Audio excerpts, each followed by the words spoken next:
Boa noite.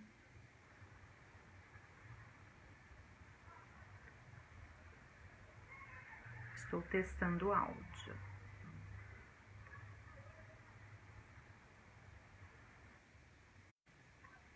Olá, boa noite. Estão me vendo e me ouvindo bem?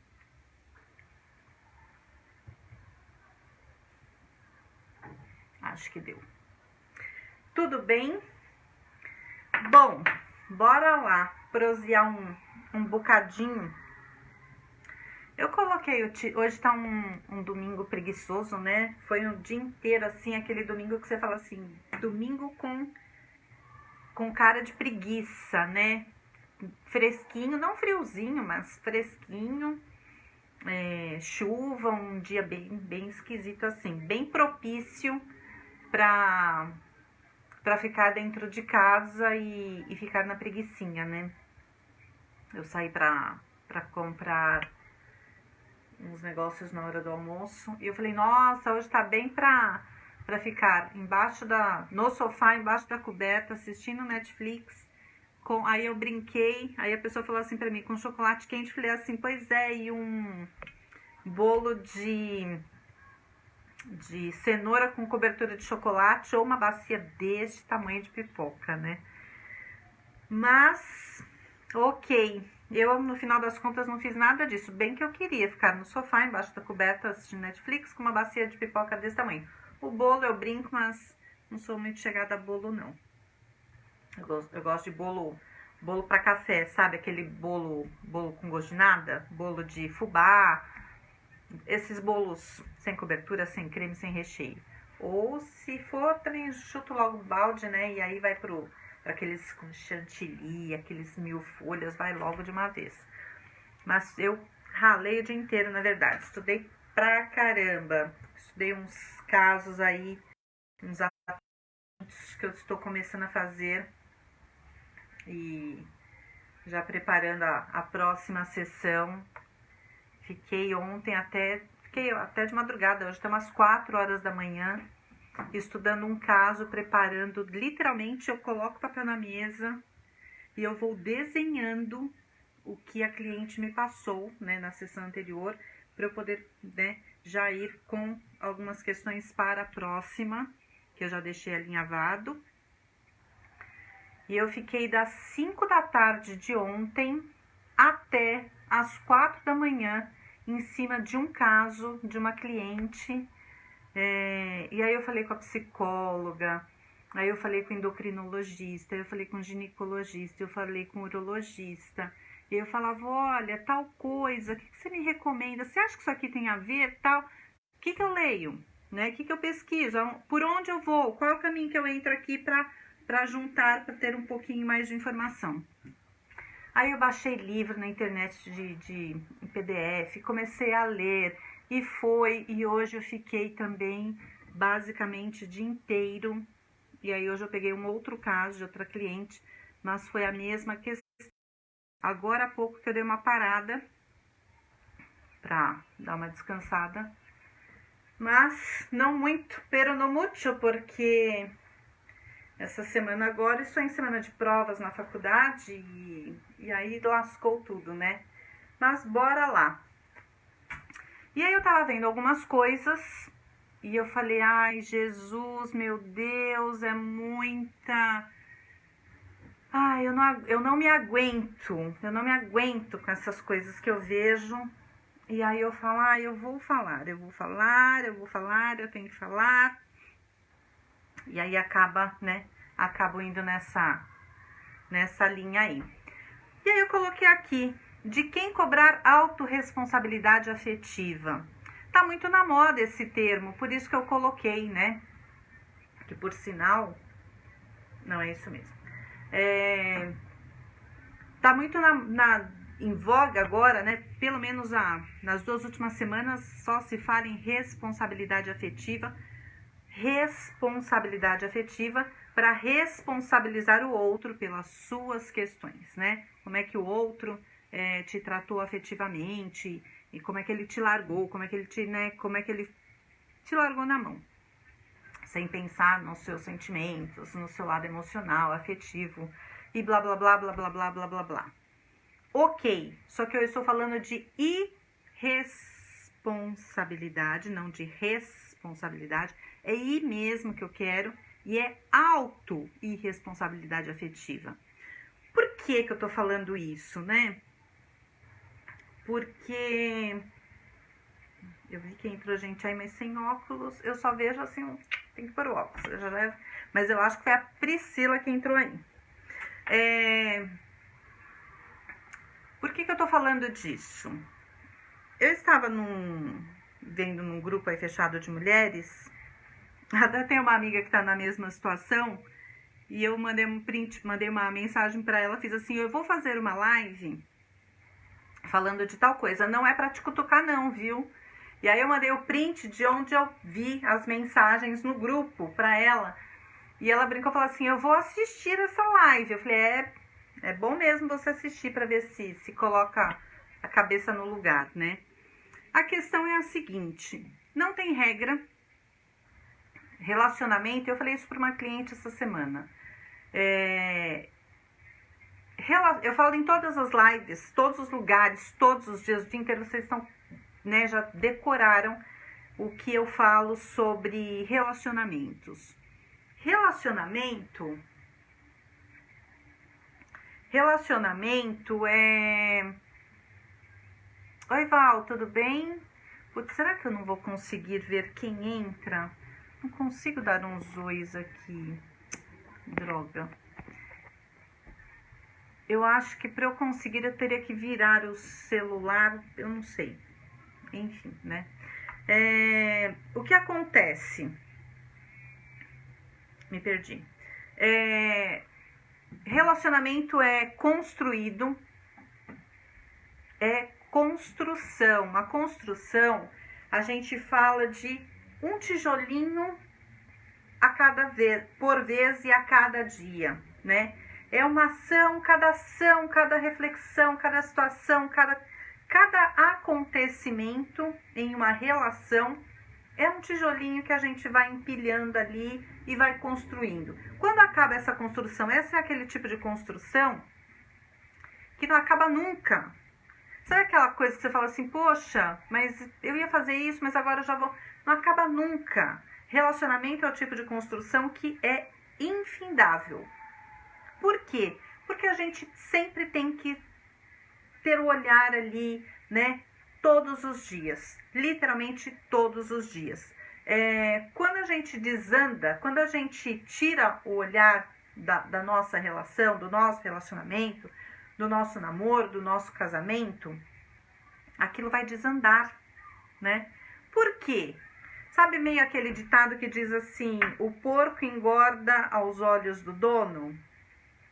Né? E é isso mesmo, tirou o olho, né? Tirou o foco, já era, dançou.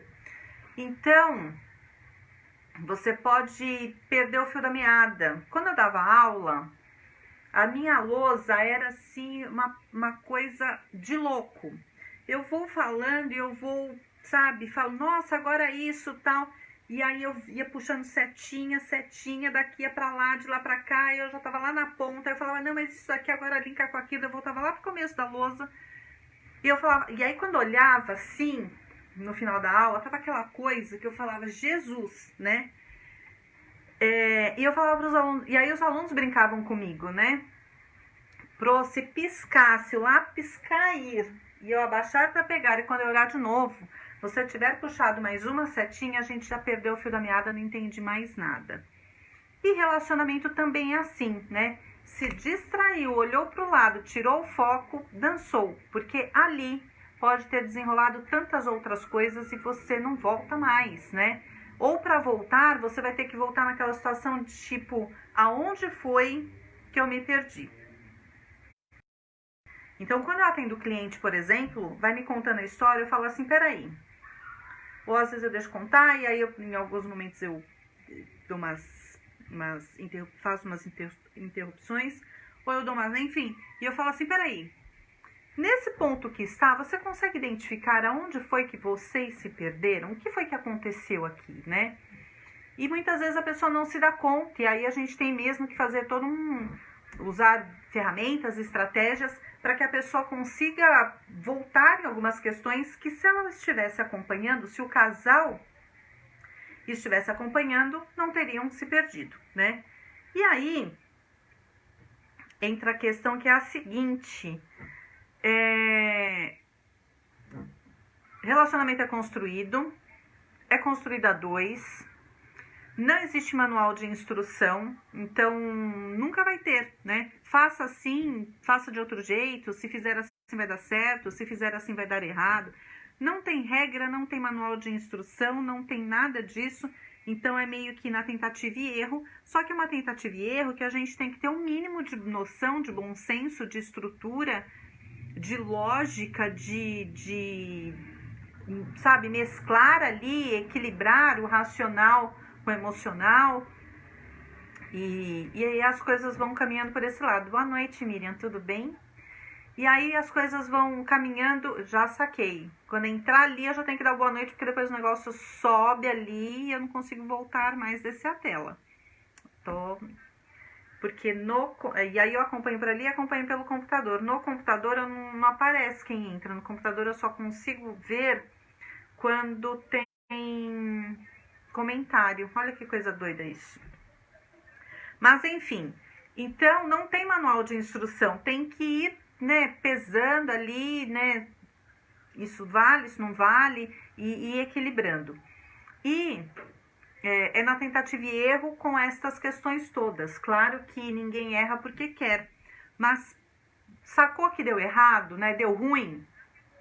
Volta e não deixe para o próximo erro, para não ir fazendo um empilhamento de erros ou de situações ruins ou constrangedoras ou qualquer uma dessas outras situações.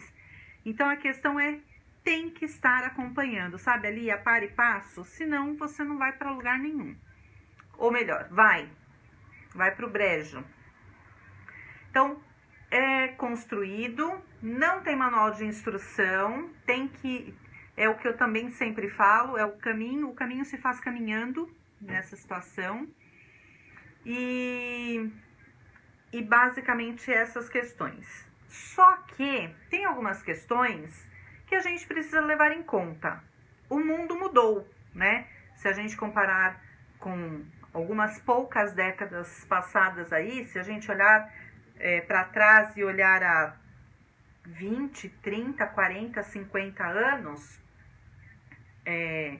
pode parecer muito, e realmente é muito, né? Quando a gente quer estar na era da modernidade líquida, tudo líquido, tudo instantâneo, né? Como diz o Mário Sérgio Cortella, que eu sempre menciono também, estamos na era da miogização, de tudo instantâneo, e quando a gente pega as coisas que não é tão instantâneo, a gente já fala, isso aqui tá demorando demais.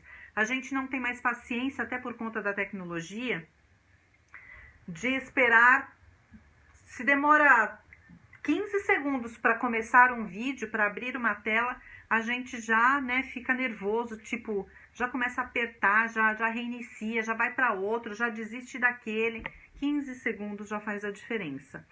Então, tem essa questão. Só que se a gente olhar historicamente, né, cronologicamente, a gente vai ver que 10 anos, contando historicamente em qualquer situação, é pouco tempo. Se a gente olhar pela tecnologia, nossa, isso aqui é uma eternidade que conta assim todos os milhões de anos do todo. Então a gente precisa entender o que é muito, o que é pouco nessa situação também. Mas então o mundo mudou, isso é fato, né?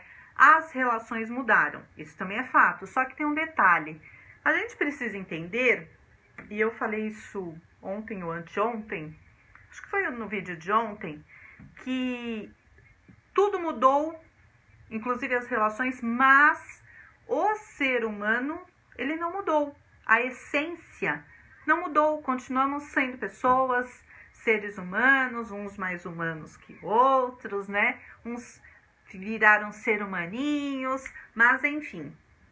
E aí o que acontece? As coisas de modo geral, e os relacionamentos entram nessas questões, não tem regras, não tem certo, não tem errado, por isso é a tentativa e erro e acerto, mas tem algumas coisas que não foram eliminadas, sabe? Alguns passos, algumas etapas. Então, por exemplo, é a lógica. Para que eu tenha um resultado positivo de uma gravidez, é porque eu engravidei. Sabe o que é lógica? Eu preciso ter uma lógica. E algumas lógicas deixaram de ser lógicas. As pessoas entenderam que alguns passos, alguns processos não precisam mais ser feitos e que as etapas, os passos dos processos, eles podem ser pulados. Pode. Poder pode. A questão é, deve. Aí a gente já entra numa outra seara. Entre o poder e o fazer, o dever, o querer, tem assim um universo nesse meio do caminho. Tudo pode.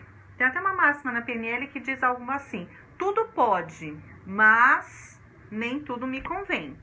Tem um negócio na Bíblia também que fala mais ou menos isso, né? Mas tem uma máxima na PNL que fala exatamente isso. Poder eu posso, mas eu devo. Então vamos lá pensar. E a questão, eu estou falando de etapas, eu estou falando de responsabilidade afetiva, que acaba virando irresponsabilidade afetiva, e é auto-irresponsabilidade. Porque e aí a gente fala de uma coisa que eu falo sempre, que é a questão de as pessoas querem achar, quando as coisas dão ruim, né? Querem achar um culpado. O outro é culpado, olha o que ele fez comigo, olha o que ele tinha que fazer, ele não fez. E aí sempre coloca a questão no outro. O outro passa a ser o centro das atenções, o outro passa a ser o culpado de tudo aquilo que era para ter acontecido de bom e não aconteceu. E eu sempre falo que quando a gente fala de relacionamentos, casamento, de namoro, estas relações, não existem culpados. Quando a gente começar... Ana Paula, eu tenho que... apareceu aqui, eu já tenho que olhar, senão depois eu perco. Quando a gente fala de relações, né, relacionamentos, independente de ser casado no papel, para mim, eu acho muito interessante isso. Tem gente que fala, não, eu não sou casado. Eu falo, como assim você não é casado? Você não mora lá com o fulano? Não, a gente mora junto, mas não é casado. Eu acho que as pessoas separam isso, né? Casado oficialmente é casado, e casado morando junto, para muitas pessoas não é casado. Para mim, morou junto é casado, sabe? Para mim, não é um papel assinado, uma certidão de casamento que vai fazer aquela relação ter a relação, o relacionamento de casados ou não. Claro que em termos de, juridicamente, é outra história. Eu não estou falando juridicamente, eu estou falando a questão das relações de fato. Quando você mora junto, é o dia a dia, é o acordar e dormir juntos, é o limpar a casa, é o pagar as contas, é ir para o supermercado, é tudo isso. E eu não estou falando de papel, eu não estou falando de nada jurídico. E este dia a dia, para mim, né, na minha concepção, é um casamento. E, então, queimar as etapas, então tem todo um processo. E queimar essas etapas é um tiro no pé. Literalmente é um tiro no pé. Como eu falei agora há pouco, o mundo mudou, as questões mudaram, não tem mais as coisas tão certinhas.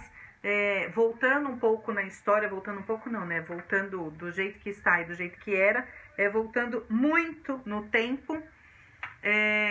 Lá no passado, a gente era completamente diferente. Nem vou voltar para o começo da história mesmo, mas para algum ponto aí um pouco mais para trás, que os casamentos as meninas casavam virgem, para dar um beijo era aquela complicação, para transar era realmente depois do casamento, tinha toda uma burocracia nesse conjunto todo, e as coisas eram bem diferentes. Se era melhor, se era pior, tudo na vida tem os prós, o pró e o contra, né? Tudo na vida tem ônus e bônus. Tinha o lado que era bom, tinha o lado que não era tão bom assim. Eu sou a favor do test drive, sim, né? Experimentar antes e não casar às cegas. Não é nem casar, é um relacionamento às cegas, é um namoro, não precisa nem ir para a questão do casamento em si, do morar junto. Agora, você é a favor de transar no primeiro encontro? Não é essa a questão, sabe? Eu acho que se rolar, rolou, deu química, tá afim, vai lá, transa no primeiro encontro, isso não quer dizer nada, isso não quer dizer que a pessoa é fácil, que a pessoa é difícil, isso não quer dizer nada, e isso é uma outra questão, em algum outro momento eu volto aqui pra gente conversar sobre isso. Mas eu estou falando de pular outro tipo de etapa, que é a seguinte: o que é o namoro, né? Antes do namoro, nós temos, e eu até tenho vídeo disso, tá lá no meu canal, então, é bem antigo, a questão da paixão. Quando a gente fala assim, rolou química, deu química com aquele cara, com aquela mulher, a paixão é neuroquímica, por isso que a gente fala da química. A paixão, ela tem um tempo de duração, tá? Tem alguns estudos que falam 6 meses, tem outros estudos que falam 1 ano, mas então vamos colocar entre 6 meses e 1 ano, o estágio da paixão. O que acontece no estágio da paixão? A paixão, eu já falei, recente também falei num vídeo aqui, que eu não acredito em amor à primeira vista. As pessoas falam, foi amor à primeira vista, bati o olho e tal. Não é amor à primeira vista, mas a gente entende que isso é basicamente um ditado popular, né? Uma questão cultural nossa.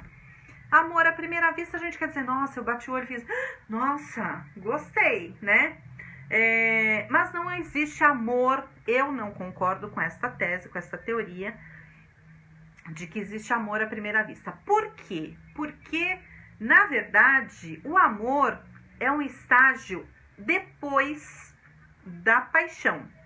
A paixão é neuroquímica, nem a paixão é à primeira vista, né? Então eu desconstruo todas essas questões que as pessoas falam, mas em cima de todos os estudos aí, eu fui estudando, eu fiz neurociência, eu fiz pós em neurociência, então já veio a minha linha por aí. Então eu vou desconstruir tudo isso. Na minha concepção e a partir do que eu estudei, eu penso que existe atração à primeira vista. Atração. Olhou, fez, nossa, sabe aquilo que você fala? E pode ser que essa atração vire lá na frente um amor, ok? Então, atração à primeira vista. Desta atração, que é aquela atração mesmo, bater o olho, ela pode virar, não quer dizer que obrigatoriamente, mas ela pode virar, seguindo aí o fluxo, paixão à primeira vista, que já não é mais a primeira vista, porque você já viu a pessoa. Então, essa primeira vista, ela fica aí bem entre aspas, porque já não é a primeira vista de fato. Então, veio atração, veio um interesse, pode caminhar para a paixão. A paixão é neuroquímica, então ela tem um processo de evolução e de acontecimento, que tem esse tempo de duração, que existem estudos que dizem tempos diferentes, mas vamos colocar aí uma média de 6 meses e 1 ano. Mais ou menos 6 meses mesmo, é o mais próximo. 6 meses, cravado, né? Hoje, dia 30, faz 6 meses, então hoje eu vai ou racha. Não é assim, né? É uma média. E depois desse tempo da paixão, a paixão pode, não é que né? A paixão pode evoluir para o amor. Paixão e amor são coisas completamente diferentes. E aí, por que a paixão... E paixão, também tem um vídeo sobre isso que é muito, muito interessante, é apaixonante de fato. Tem uma linha de estudo que diz o seguinte: muitos casos de... Vocês sabem que eu sou especialista em relacionamento extraconjugal. Tem alguns casos, e eu estudei muitos cases para ir alinhavando, tem muitos casos que a pessoa procura uma amante ou um amante porque não é que ela queira trair a pessoa com quem ela está, o namorado, a esposa, o marido. Não é porque falta sexo, por exemplo, em casa, acolhimento, carinho. Não é porque... Não é nada disso. Mas falta... a pessoa quer viver de novo, vivenciar e experienciar novamente a paixão. Então, a paixão... Eu dei uma palestra antes da pandemia, aí, começo do ano ou final do ano passado, que eu fui construir nessa linha. A paixão, em cima de estudos, tá? Não de fontes da minha cabeça. A paixão, ela pode ser o que vai manter um relacionamento ou o que vai acabar um relacionamento. É aquilo que faz começar ou terminar. É aquilo que faz manter ou ir para um relacionamento extrapar, colocar uma terceira pessoa. Sabe por quê? Porque as pessoas querem viver a paixão, aquele sentimento. Lembra lá quando que nós éramos adolescentes e que nós tínhamos, sei lá, 14, 15, 16, 17 anos, a primeira paixão que a gente ficava assim enlouquecida, né? Eu lembro muito bem das minhas primeiras paixões. Eu já me apaixonei tanto na minha vida, mas tanto. E que delícia que é isso. E aí, eu lembro que quando eu era adolescente eu me apaixonava e eu pegava assim os livros, estudava, tava no ensino médio, enfim. Antes do ensino médio, na verdade, e Fundo 2... E eu pegava os livros, o professor estava lá dando aula de literatura, de biologia, sabe? E eu tava lá, mas só tava ali fisicamente, eu não tava nem sabia do que o professor estava falando. E aí eu pegava o lápis e começava a escrever nas beiradas assim da página, no livro, no caderno, fazia coraçãozinho vermelhinho com a caneta vermelha, escrevia o nome da pessoa, mulher, menina, eu não sei de onde a gente tira essas coisas. Menina tem aquela mania, a gente, se apaixona, olha o cara e fala, nossa, é o homem da minha vida, vai ser o meu marido. E aí a gente já sonha, até tem uma música que fala sobre isso, já sonha fala, oi, tudo bem? E aí a mulher já sonha assim, a menina, com aquela casa, com gramado. Eu sempre descrevo mesmo a casa, pode observar nos outros vídeos. Aquele gramado, acho que nós vamos morar numa casa assim. Aquele gramadão verdinho. Aquela cerquinha Isso só pode ser casa americana, né? Porque aqui no Brasil não ia dar certo isso não. Aquela cerquinha baixinha na rua mesmo. Tipo, 1 metro. Pintado de azulzinho ou de branco. As janelas de madeira branca também. Aquela cortininha de renda, sabe? O vento batendo que ela vai esvoaçando assim. Um cachorro correndo pelo gramado. Então, esse cenário. E aí, a gente, pelo menos eu era assim, as minhas amigas na época também. Então, o cara chamava, por exemplo, Ricardo, sei lá, Xavier. E aí a gente fazia assim, vamos ver se o nome combina, Gislene Teixeira Xavier. E aí colocava no sobrenome do cara pra... Sabe essas coisas? Eu não sei o que passa na cabeça de adolescente, só por Jesus Cristo. Mas é a fase da paixão. É aquela coisa de você começar a construir, é que a gente vai vivendo essa loucura e a gente fala, primeiro que você tá vivendo aquilo tá maravilhoso, né? Aquele frio na barriga, aquela coisa, é maravilhoso.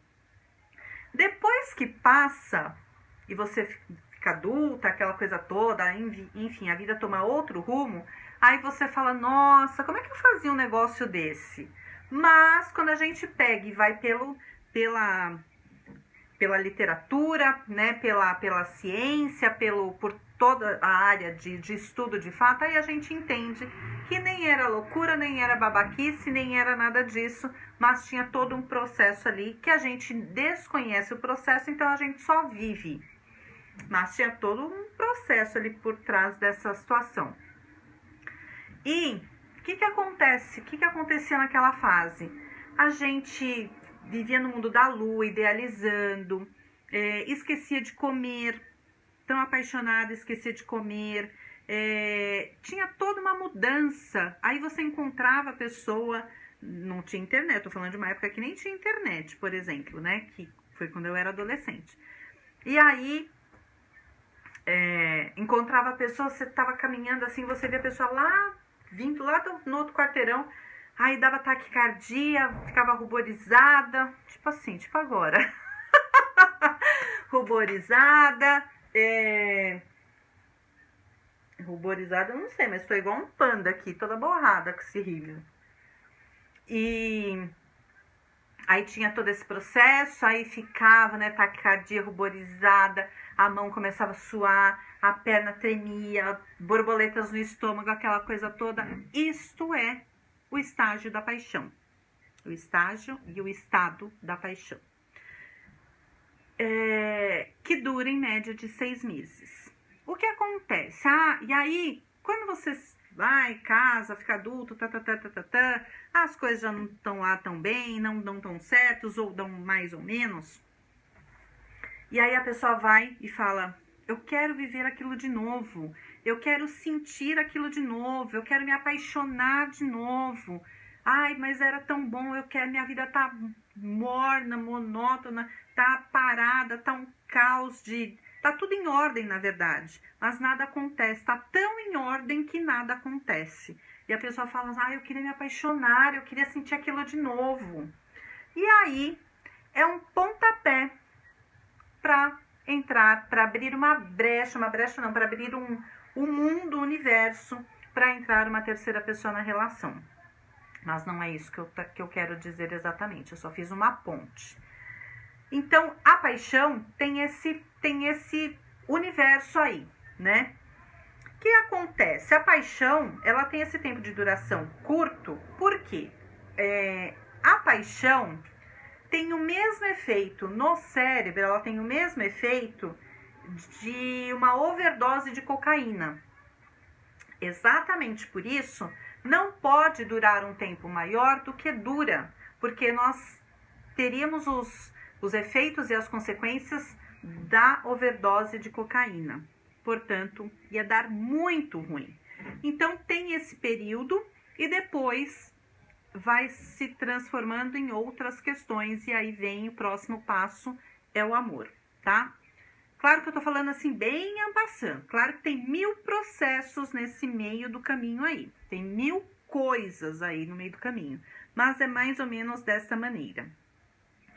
E aí o que acontece na paixão? Tem aquele ditado que diz assim, o amor é cego, mas será que a pessoa, todo mundo de fora do relacionamento, do namoro, dessa fase da paixão, todo mundo tá enxergando 1 milhão de coisas, o casal não. E aí a mãe fala, o pai fala, o irmão fala, a amiga fala, você não tá vendo que isso não vai dar certo? Ai, lógico que vai, eu não sei, sabe? E aí um fala uma coisa, outro fala outra, e vem os confrontos. Conflito que acaba se transformando num confronto porque as partes envolvidas, que são as pessoas que estão apaixonadas, elas não entendem, não enxergam de verdade, não mesmo, né? Por uma questão neurológica, não mesmo. E aí, o que poderia ser um conflito vira ser mesmo um confronto.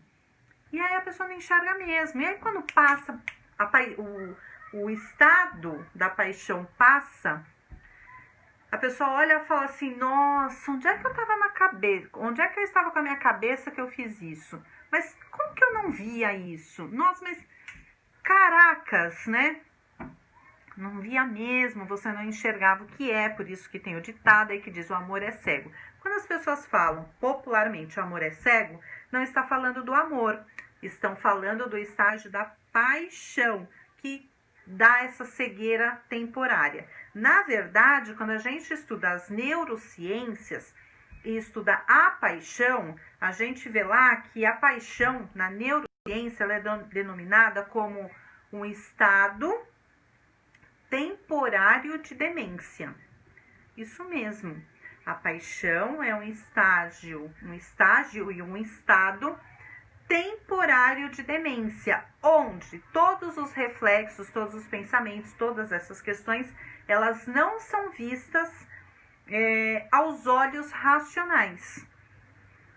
Portanto, a gente não enxerga a paixão, a gente sente a paixão, a gente vive a paixão. Isto é o que é o maravilhoso da paixão, por isso que a gente sofre, chora, principalmente mulher, né?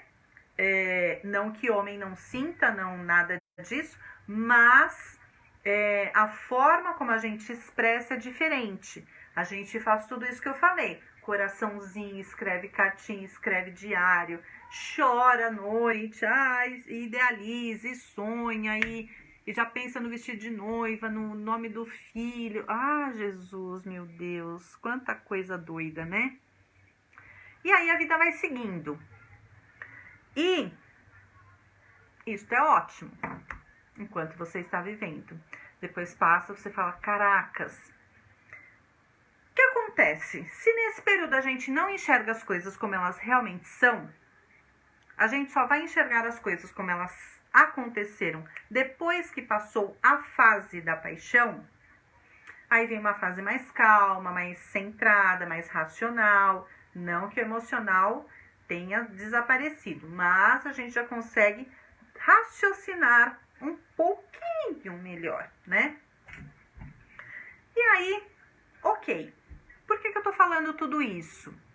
Eu quero falar, eu tô alinhavando, né? Não estou me aprofundando em nenhum dos aspectos aqui. Mas eu quero falar que passando por todas essas fases, por todas essas etapas, a gente vai... E nesta fase a gente tem os processos, né? Do namoro, o conhecer, tá tudo cor-de-rosa, né? Porque essa fase da paixão, tudo é lindo, tudo é maravilhoso. Então, a fase da paixão é a fase da conquista, é a fase da sedução, é a fase das fantasias, é a fase dos sonhos, é a fase dos quereres, é a fase do conhecer o outro, é a fase de se mostrar. E todo mundo quer encantar o outro, é a fase da sedução. Todo mundo quer encantar e seduzir o outro. Todo mundo se arruma no melhor dos sentidos. Então, eu sei que se eu for ali na padaria agora e eu tiver ali uma paixão, uma paixonite ali, e eu, por exemplo, de repente o atendente ali da padaria, é o cara do caixa ali da padaria. E aí eu falo assim, nossa, eu vou lá, e aí de repente até uma paixão platônica. O cara nem sabe que eu sou apaixonada por ele, mas eu sei. E aí eu vou lá. Normalmente é isso, né? Eu nem preciso de pão, nem como pão, mas eu vou lá, porque é a forma que eu tenho de me aproximar da pessoa. E aí eu chego lá, e aí eu vou na padaria. Eu vou me arrumar, eu vou passar perfume, pode ser que o cara nem me enxergue, né? Porque de repente é uma paixão platônica ali. E aí eu vou me perfumar, tal. E se eu vou encontrar de fato alguém que eu estou me relacionando, a mesma coisa, eu vou me arrumar, eu vou me emperequetar toda, eu vou me perfumar, Por quê? Porque eu quero impressionar o outro. Eu quero que o outro me veja assim como eu vejo. Eu quero que o outro sinta por mim aquilo que eu sinto por ele. Eu quero encantar. E aí, tudo fica lindo, o mundo fica lindo, né? E eu vou fazer o máximo possível, até mais do que deveria, para encantar o outro. Só que isso não dura para sempre. Mas essa fase é extremamente importante, ela precisa acontecer. Nisso a gente vai se relacionando com a pessoa, você vai conhecendo, você vai criando vínculo, aumentando o vínculo, né? Fortalecendo esses vínculos, você vai conhecendo os hábitos da pessoa, você vai aprendendo o que ela gosta, o que ela não gosta. E aí ele fala assim, vamos, domingo de manhã, vamos ali na feira comer pastel. Ah, tá bom, vamos lá na feira comer pastel. Aí chega lá, ele olha e fala assim, ele não te conhece, né? Aliás, vocês estão ali começando a namorar, mas ele não sabe quem é você, o que você gosta, o que você não gosta, quais são os seus gostos. Aí ele fala assim, eu gosto de pastel de carne. E você? Eu vou pedir um pastel de carne, eu gosto de pastel de carne. E você gosta de pastel de quê? Você come o quê? Aí você fala assim, eu vou no pastel de queijo, eu não como carne. Ok, ele aprendeu que você não come carne, você aprendeu que ele gosta de carne. E aí, são nesses pequenos detalhes de gostos, por exemplo, que a gente vai conhecendo o outro. Eu não bebo nada alcoólico, eu não tomo suco, eu não como fruta, eu não gosto de jiló, eu amo jiló com não sei o quê. E é o momento de conhecer estes gostos, por exemplo, de comida, de entretenimento, de cultura, de tudo, né? Eu durmo tarde, o outro fala eu durmo cedo, eu tomo banho à noite, não, eu só tomo banho de manhã, sei lá, todas as coisas, inclusive as questões sexuais, por exemplo, eu gosto assim, não, mas eu não gosto assim, eu gosto assado, eu gosto com a luz acesa, não, eu só gosto com a luz apagada, eu só transo à noite, não, mas eu só transo de manhã. É o processo que você está se conhecendo, né? Você precisa se conhecer para conhecer também o outro. E aí, olha que coisa maravilhosa, né? É o processo da paixão, o período da paixão, das descobertas. Tem coisa mais maravilhosa do que você descobrir quem é o outro? É um mundo, é um universo, né? Que acontece em poucos meses, que é esse período da paixão, poucos meses e uma avalanche de novidades. Todo dia tem novidade, aliás, tudo é novidade. Você troca uma mensagem de WhatsApp e ali tem uma novidade, porque você não sabe o que vem, você não conhece a pessoa, né? Diferente de lá na frente, a pessoa te manda qualquer coisa, você já fala, eu já sei, pra tá me mandando essa mensagem, sei lá, às 7 horas da noite, eu sei que é porque você nem abriu a mensagem, mas você fala, 7 horas da noite, ele acabou de sair do escritório, está passando no supermercado e vai perguntar o que é que eu quero que ele traga para o jantar,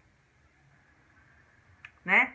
Então, a gente já sabe tudo e aí vai perdendo interesse. Não é que a pessoa deixou de ser interessante, mas as circunstâncias deixaram de ser. E no período da paixão, é tudo lindo. É muita novidade, é muito... Nossa, o que será que ele vai me contar? Vamos sair amanhã, sexta-feira, tomar um chopinho? Vamos! E aí a pessoa não sabe, nunca saiu com ele, nunca foi... Até foi ao jantar, mas não saiu para uma coisa mais descontraída, um chopinho. Onde é que será que ele vai me levar? Será que é um lugar legal? É assim? Será que eu vou mais arrumada? Se eu vou menos arrumada? Se eu vou mais assim? Será que eu ponho um salto alto? Eu ponho uma sapatilha? Você não sabe nada, então vai gerando aquela coisa que, ao mesmo tempo que pode ser assustador, pode ser maravilhoso. Então, esta parte faz parte desse processo. Eu tô querendo construir esses pedaços para chegar agora nesse ponto. As pessoas estão pulando etapas. E o que eu quero dizer exatamente eu estava no grupo de mulheres agora à tarde e assim, veio uma postagem, nem sei quantos comentários, mais de 1000 comentários lá, que eu dei uma pincelada assim por cima. A pessoa disse, vai fazer 3 meses que ela conheceu uma pessoa, um cara, que ela tá se relacionando com um cara, e ela pergunta assim, acho que eu vou morar com ele, eu vou me casar. O que vocês acham? E aí tem um monte de gente assim que diz, vai mesmo, se não der certo, separa. Você só vai saber se vai dar certo indo. Uma outra parte bem menor, uma minoria, dizia que era loucura, que era carência, que era cilada, que enfim, né? Então tinha todos os tipos de comentários ali. Eu tenho visto cada vez mais gente nessa situação de conhece uma pessoa, e aí tinha uma que comentou assim, faz um mês, não, eu conheci o meu namorado num aplicativo e em um mês, nós já estávamos morando juntos. Eu acho, como eu disse no começo, não estou aqui para ditar regras, não estou aqui para criar padrão, não estou aqui para dizer para ninguém está certo ou está errado, mesmo porque isso não existe de certo e errado. É claro que pode ser que dê certo, pode ser que não dê certo. Mas, pelo óbvio, a probabilidade de não dar certo é maior, né? Por quê? Porque nós estamos sobre essa questão da paixão, né? Este sentimento, esta vivência da paixão, que muda toda a nossa percepção. Aquilo que a gente acha que é lindo, daí quando sair a venda da paixão, essa quase que uma máscara, aí você começa a enxergar como se fosse um véu, e você enxerga as coisas meio embaçadas, assim, embaçada não, como é que chama? Não tão nítido, né? E aí quando tira aquele véu, você fala, eu estava enxergando o outro lado, mas não com tanta clareza. Agora eu consigo enxergar, entender e colocar cada coisa no seu lugar. Então isso vem a questão da paixão. E aí já era, né? Então isso você tem essa situação que é fato. Se eu pulo a fase da paixão, se eu pulo a fase das descobertas, que é a fase do namoro, e eu pulo a fase do namoro, eu vou direto para o casamento. Yara, tudo bem? Boa noite. Eu pulo essa fase, eu vou direto, pulo a fase do namoro, do conhecimento, dessa coisa toda. Eu vou direto para o casamento, eu de fato pulei essa fase. Eu não vou ter essa coisa gostosa de descobrir para ver se é legal, se não é, se eu gosto, se eu não gosto. Eu vou descobrir, né? Só que eu estarei descobrindo, ficou esquisito isso. Descobrirei já acontecendo, né? Eu vou fazer fazendo, né? E pode ser que dê muito ruim. Não vai ter aquela coisa de, nossa, eu vou me arrumar porque hoje eu vou me encontrar com ele. Você vai estar com ele 24 horas por dia, né? Claro, com as devidas proporções de sair para trabalhar. Mas você está com aquela pessoa. Não tem aquela coisa de, não tem saudade.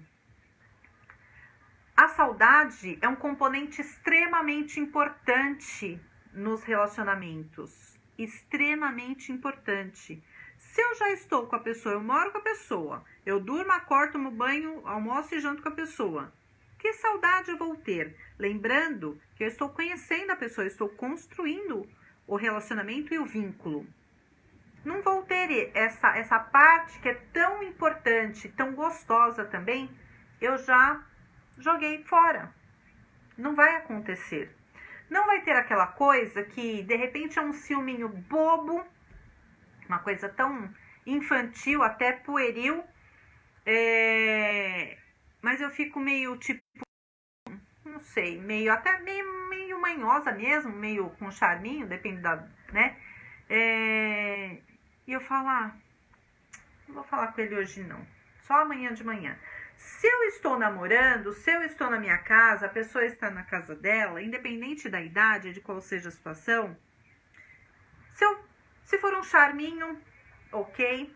Se eu fiquei pé da vida mesmo. Eu vou passar aquela noite, eu vou refletir, eu vou raciocinar, eu vou digerir, eu vou, né, destrinchar aquilo e falar, puta, não era na proporção. Até aconteceu tal coisa, mas não era, não tem esse peso todo que eu dei, né? Não é pra isso tudo, amanhã de manhã eu converso com ele e tal, e eu fiquei. Não tem, né? Porque você já está junto, não vai ter essa situação. Não tem aquilo de brigamos, ficamos de mal, eu vou para minha casa e ele vai para dele e depois cada um se acalma e depois quando a gente se encontrar vem a saudade e tal, né?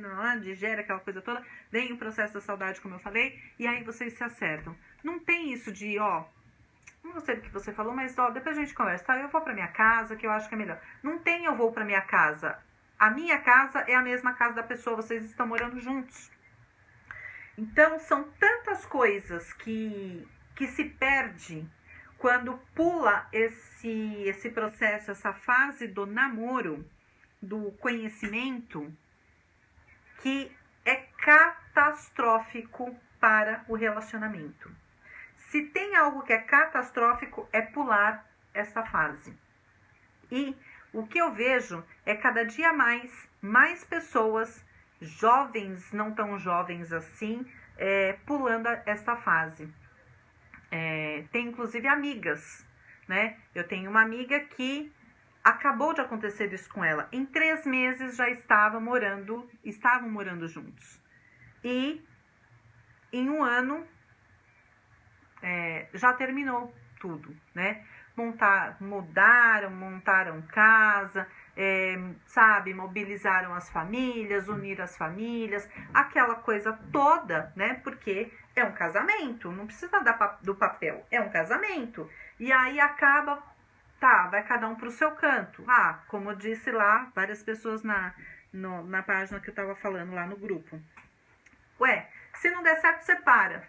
Tá bom, se não der certo, separa. A gente tem esta facilidade, né? Vamos chamar assim. Não deu certo, separa. Mas não deu certo, separa, a gente vai não dar certo, separar quantas vezes ao longo da vida? Porque isso está começando muito cedo, isso está começando com 17, 18, 19, 20 anos. Aí você fica 3 meses com a pessoa, 6 meses com a pessoa, não deu certo, separa, começa de novo. E aí vai formando até um padrão mesmo, né? Aí conhece outra pessoa, em 3 meses, 6 meses, já está morando junto de novo. Você vai fazer isso ao longo da vida quantas vezes, né? Porque já vai naquela situação de se não der certo, separa, não tem nada, né? Nem o papel para dizer, vai ter burocracia, vai ter custo, não deu certo, separa, né? E aí vem o que eu quero dizer. Não é assim, não deu certo, separa. Volta para sua casa, volta para casa dos seus pais, o outro volta lá para casa dos pais, ou fica lá, porque aquela casa já era daquela pessoa. Teoricamente, vamos olhar de maneira bem simplista e falar, isso é fácil. Pego minha mala e vou embora. Mas, e o emocional? Como fica? Como que vai ficar ao longo de a cada 3 meses, 6 meses, 1 ano, você começar tudo de novo? Você começa e separa, começa e separa, começa e separa, sabe? E o tempo todo é um recomeçar. É um recomeçar e é um recomeçar de novo. Recomeçar é redundância, né? Recomeçar já tá mostrando que é de novo, mas é um recomeçar constante, é um que vai emendando no outro, no outro, no outro, sem pausa. Então, o que eu estou vendo com muita constância é pular a fase do namoro. Pulando o namoro, você pulou toda essa etapa que eu comentei aqui. Você não conhece a pessoa, você vai... Não dá, né? Então, eu acho que eu tenho certeza que é um tiro no pé agir dessa maneira. Mas, como eu disse, não tem certo, não tem errado, não tem manual de instrução, não tem... Vai lá e faça. Se você acha que deve fazer, você vai lá e faz. Pensando que tem toda essa parte que você está descartando. É como se começasse a construir a casa pelo telhado e não tivesse alicerce nenhum, porque é exatamente isso. Por exemplo, eu falei que na fase da paixão, a gente se arruma, né? Ai, vou passar perfume, ai, vou fazer as unhas, não, minha unha tá... Ah, não, eu não vou encontrar com ele assim, com a minha unha assim, né? Então tem toda essa parte gostosa. É muito engraçado, quer dizer, de engraçado não tem nada, né? Mas é de curioso. Não tem nada de engraçado. Mas, por exemplo, quando você começa a namorar uma pessoa, ou você começa a sair com essa pessoa, todos nós temos as nossas necessidades biológicas, físicas, né? Fazer xixi, fazer número 1, fazer número 2, né? Eliminar os gases, todo mundo faz isso. Só que quando você começa a namorar uma pessoa, você começa a sair com uma pessoa, você, de repente, na sua casa, lá à noite, no seu quarto, você até elimina os gases. Mas você está com uma pessoa, você fala, putz, não, o que a pessoa vai pensar de mim? Não, eu vou levantar. Ou eu seguro, ou eu levanto e vou ao banheiro, eliminar os gases. Ou eu vou na sacada, tipo, acho que vai chover, né? E ok. E depois, quando você já se acostuma com a pessoa, tem umas pessoas que é mais... Enfim, tem uns processos aí, né? Ela já, tipo, já sai a segunda vez com a pessoa, já tá tudo liberado, já me conhece, eu sou assim mesmo. Quem quiser gostar de mim vai gostar do jeito que eu sou, ponto final, acabou, né? Eu não concordo. E comigo não funciona desse jeito. Nem eu com a pessoa, nem a pessoa comigo. Fique com seus gases pra lá, porque eu não sou obrigada a compartilhar gases com ninguém, né? Nem os meus com o outro, nem o outro comigo. Eu tenho um vídeo que chama, não sei exatamente qual é o título que eu coloquei, mas eu falo disso. Ruídos com odores embaixo do edredom, embaixo do cobertor, alguma coisa assim. Ninguém é obrigado. Mas quando a gente... E aí tem muita gente que se incomoda e tem muita gente que não gosta, mas acaba se acostumando, tipo, eu vou fazer o quê, né? E aí, no começo ninguém faz isso. E depois a coisa vai desandando, né? Mas, para algumas pessoas, porque para algumas pessoas não desanda nunca. Fica casado 50 anos e não desanda nada. Depende do acordo, depende dos combinados, depende da educação, né? Eu sempre falo que a intimidade, ela vai até a página 2. Tem excessos de intimidade, quando a intimidade passa, né, que chega no excesso, ela não precisa passar por esse limite, né, ultrapassar esse limite. Então, intimidade, ela tem limite também. E excesso de intimidade não é bom. E aí, excesso de intimidade, e você perder a privacidade, aí a gente entrou numa seara que, nossa, vai precisar de muita mediação de conflito aí. E aí, tem essa questão. Então, você começou a sair com a pessoa, você fica tudo, né, lady, né, um lord. Não solta pum, aquela coisa toda, não joga, né, fica pianinho. Só que se você já está morando com a pessoa, você já se mostra como você é, porque você já pôs na sua cabeça, estou na minha casa. O outro também diz, estou na minha casa. Eu atendi um caso um tempo atrás, que eu fui mediar conflito, né, com um casal, e era a história do pum. Falei, gente, olha, o que tem de mediação de pum? É impressionante. Isso aparece, é um tipo de problema que aparece com muita frequência. Claro que não é só por isso, mas dentro do todo, isso sempre aparece, sempre aparece. Eu falo, gente, qual é a parte difícil disso? E aí, eu fui mediar um caso e apareceu essa questão do pum, né?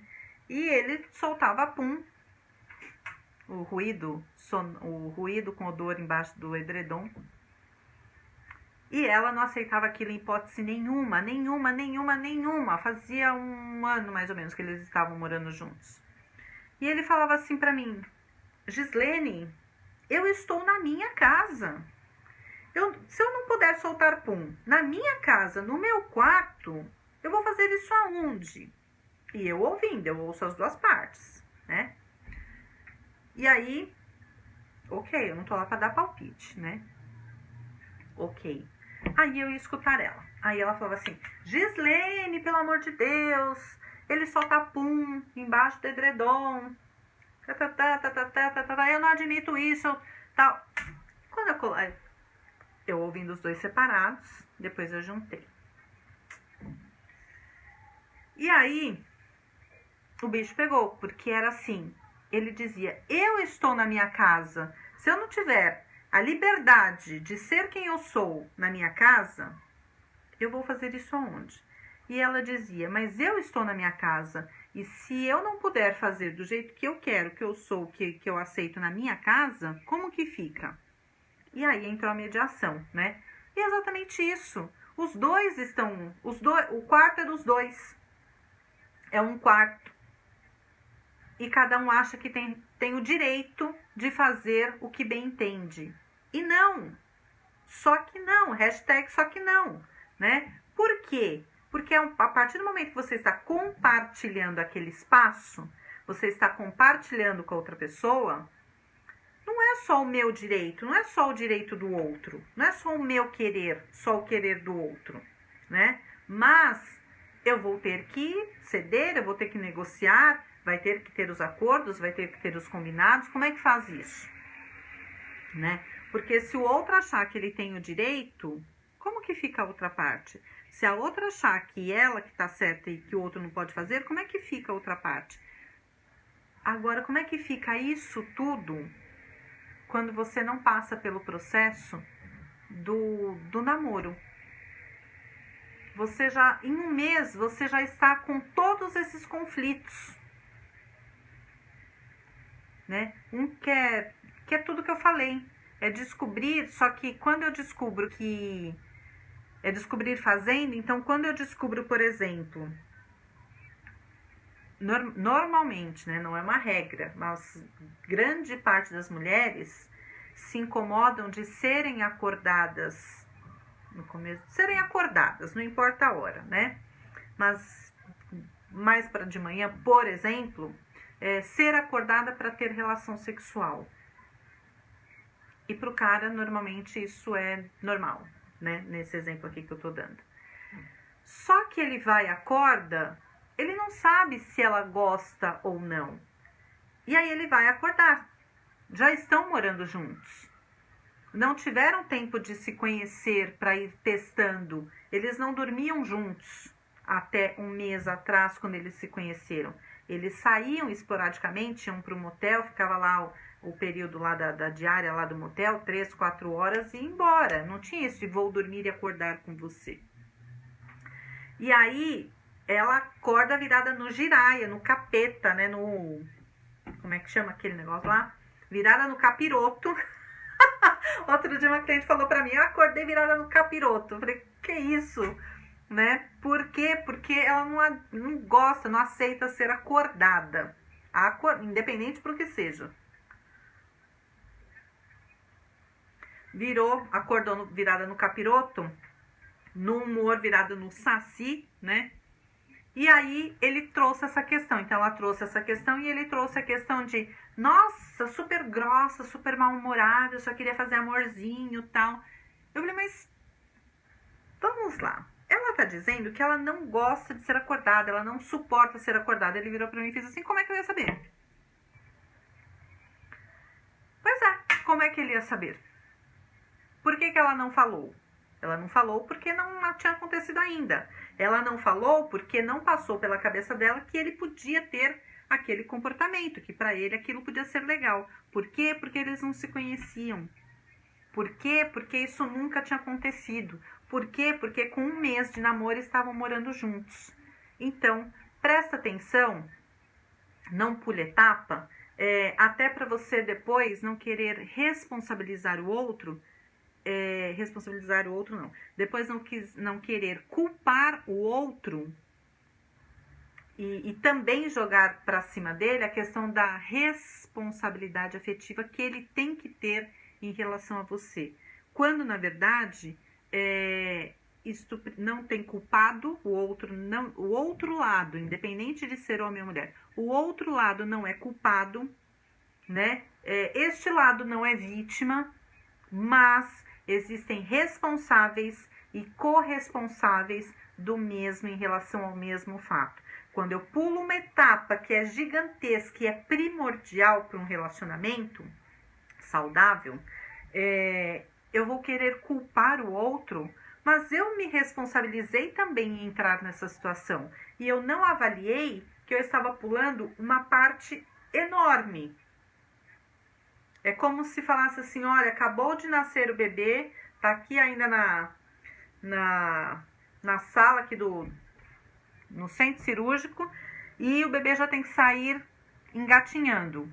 Calma, doutor, não é assim, acabou de acontecer, acabou de nascer, né? Nem cortou o cordão umbilical aqui. Não, essa fase não precisa de nada disso. Já sabe, vai, coloca o bebê no chão que ele tem que sair engatinhando.